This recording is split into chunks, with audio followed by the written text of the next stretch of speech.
नमो भगवते रुद्राय। आप सभी शिव भक्तों को मेरी ओर से प्रणाम। मैं पंडित गिरीशानंद शास्त्री स्वागत करता हूं आप सभी का। हम शिव के हैं और शिव हमारे। हम शिव की भक्ति क्यों करते हैं?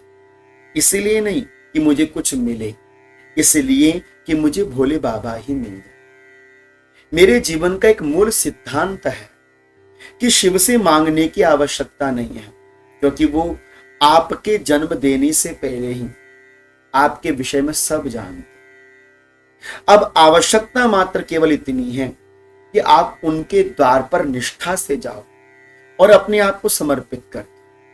आप भी जाओ, बच्चों को भी लेकर जाओ। ऐसी वो सुबह ना हो जिस सुबह आपके मुख से शिव का नाम ना निकले, और वो शाम ऐसी शाम ना हो जिस समय आपकी वाणी से और आपके मन से भगवान शिव का स्मरण ना हो। हर क्षण शिव के भक्तों को चाहिए कि वो अपने महादेव को याद करते रहे। अकेले में हो तो शिव से बात करो, और सबके साथ बैठे हो तो केवल शिव की बात करो। अब हम इसी परिपाटी में एक नई बात आपको समझाना चाहते हैं। आप शिवालय जा रहे हो, अच्छी बात है। बच्चों से भी जल चढ़ा रहे हो, अच्छी बात है। स्वयं भी जल चढ़ा रहे हो, अच्छी बात है। काले तिल चढ़ा रहे हो, अच्छी बात है। दीप दान कर रहे हो, अच्छी बात है। प्रदोष का व्रत कर रहे हो, अच्छी बात है। ये सारे कार्य बहुत अच्छे हैं, लेकिन मैं आपको एक बहुत अच्छी बात बताऊंगा, और मुझे भरोसा है कि मेरी इस बात को मानने और समझने वाला व्यक्ति कभी दुखी नहीं होता। हजारों हजारों उपाय करने से सर्वश्रेष्ठ एक कार्य है जो मैं चाहता हूं कि आप शिव भक्त जरूर करें। किसी भी प्रकार की कोई भी इच्छा हो, निष्काम हो साकाम हो, किसी भी प्रकार का आपका मनोमंतव्य हो, कुछ भी आप बाबा से चाहते हो, बस एक छोटा सा काम किया कर। और ये काम केवल वही करना जिसको भगवान शिव पर आस्था है, सभी मत करना। अब वो कार्य क्या है? आप वो कार्य ये समझिए कि आपने शिव जी का पूजन कर लिया, शिवलिंग पर जल चढ़ा दिया, अच्छी बात है।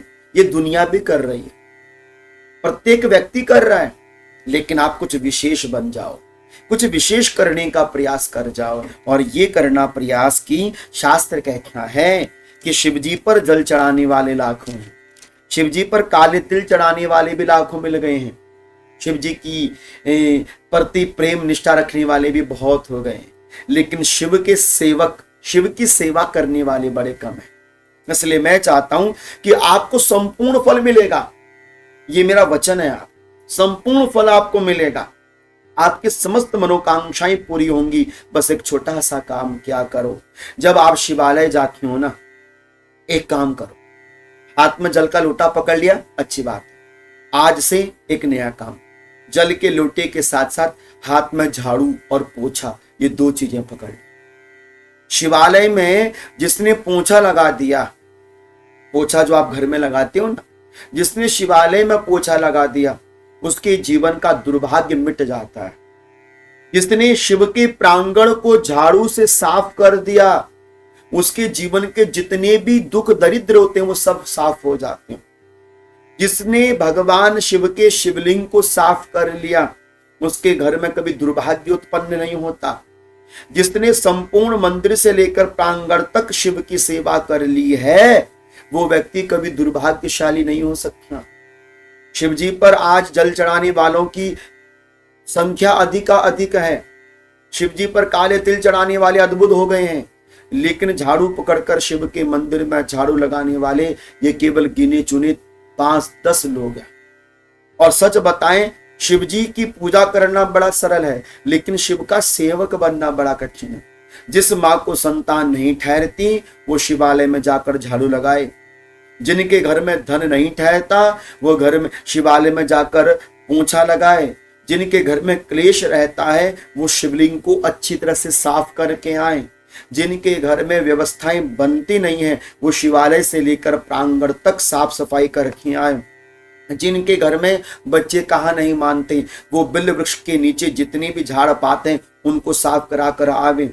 जो चाहते हैं कि मेरे जीवन के अंदर समृद्धि बनी रही, वो शिवालय में पुष्प लगाकर आए, पुष्प का पौधा और बिल्व वृक्ष लगाकर आए। अपने पितरों के उद्धार की कामना चाहती हो तो शिवालय में जाकर कोई सुंदर व्यवस्था, जल का लोटा, जल का पात्र, बिल वृक्ष लगवाना, फूल पौधे लगवाना, ये कार्य जरूर कर रखियां हैं। सारी दुनिया एक तरफ और भगवान शिव की सेवा एक तरफ। इसलिए मैं चाहता हूं कि आप हमारा बहुत सम्मान करते हैं, हमारा कहा मानते हैं, हमारे कहने पर आप शिव जी पर काले तिल चढ़ाना प्रारंभ कर चुके हैं, अच्छी बात है। लेकिन मैं उन शिव भक्तों से ये निवेदन भी करना चाहूंगा कि शिवालय में जल चढ़ाने वाले बहुत हो गए हैं, काले तिल चढ़ाने वालों की कोई कमी नहीं रही गई है, प्रदोष व्रत करने वाले भी आप बहुत हो गए हैं। अब कमी रह गई तो मात्र केवल शिवालय में जाकर शिव जी की सेवा करने वाले। हो सके तो झाड़ू का दान कर, पोछे का दान कर और अपने हाथों से झाड़ू लगा। राजा अम्बरीश क्या करते थे? एकादशी का व्रत करते थे, भागवत में पढ़ेगा कथा। और सभी मनः कृष्ण पादार बंदयोर वचांश वैकुंठ गुणानुवर्णने करौर हरिर मंदिर मार्जनादिशु। मंदिर में जाकर राजा अम्बरीश, इतने बड़े प्रतापी अयोध्या के राजा अम्बरीश, अयोध्या के प्रतापी राजा मंदिर में जाकर झाड़ू लगाते थे। ये सेवा का फल है। और सबते सेवक धर्म कठोरा, सब कार्य हो सकते हैं, बैठकर शिव पूजा करना बड़ा सरल है, लेकिन झाड़ू पकड़कर शिव की सेवा करना बड़ा कठिन है। मंदिर में गंदगी पड़ी है, आप इग्नोर मार के आ गए। शिवलिंग में चींटियां गंदगी लगी पड़ी है, आपने देखा ही नहीं।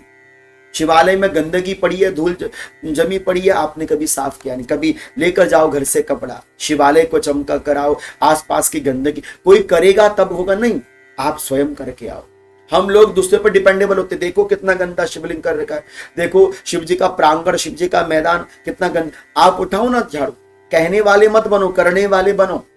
करो, उठाओ झाड़ू को, सफाई करके आओ, उठाओ पोछे को, पूरे मंदिर को साफ करके आओ। क्या जा रहा है आपका? कुछ नहीं जाता। सेवा करने से कोई छोटा नहीं होता। हनुमान जी ने सेवा करी, राम से बड़ा पद हनुमान जी को मिल गया। जिन जिन ने सेवा का भाव रखा है ना, वो सेवक भगवान की कृपा से अत्यधिक श्रेष्ठ हो गया। और नाम ऐसा हो गया कि भगवान चाहते मेरे को बाद में, मेरे सेवक को पहले पूजा जाए। मैं भक्तन को दास और भक्त मेरे मुकुटमणि, मैं भक्तों का दास हूं। इसलिए जो भगवान के दास हैं, भगवान उनके दास बन जाते हैं। जो भगवान की सेवा करते हैं, भगवान उनकी सेवा करते हैं। इसलिए निवेदन है कि लोटा पकड़ने वाले बहुत मिल गए, काला तिल चढ़ाने वाले बहुत मिल गए, प्रदोष व्रत करने वाले बहुत मिल गए, शिव की जय जयकार करने वाले बहुत मिल गए, शिव की द्वार पर लगी पड़ी है भक्तों की भीड़ बहुत हो गए। अब एक ऐसी जगह पकड़ लो जहां पर शिवालय हो, सफाई करके आओ, बच्चों को साथ लेके जाओ। बहुत अपने घर को चमकाया, चलो आज शिव के द्वार को चमका कर आते हैं। और मैं भरोसा देता हूं, शिव के शिवालय को चमकाने वाला, प्रांगण को चमकाने वाला, द्वार को चमकाने वाले की किस्मत कभी बुझ नहीं सकती। चमकता वही सितारा है जो शिव के निकट आकर शिव की सेवा करता है। इसलिए मेरा आप सभी शिव भक्तों से, मेरी माताओं से तो विशेष रूप से ये आग्रह करूंगा कि आप अभी शिवालय में जाओ, क्योंकि शास्त्र कहता है कि यह कुर्यात कुटीटम भूमिम दर्पणोत्तरम सन्निभम नाना वर्ण विचित्रम च विचित्र कुसुमोज्ज्वलम। जो शिवालय में जाकर झाड़ू पोंछा साफ सफाई करता है, मेरे बाबा की कृपा उन पर ज्यादा बनती है। इसलिए आप सभी भक्तों से ये छोटा सा निवेदन है, आप मेरे इस निवेदन को स्वीकार कीजिएगा और शिवालय में जाकर ये छोटा सा कार्य भाग्य उन्नति के लिए श्रेष्ठ। ओम नमो भगवते रुद्राय।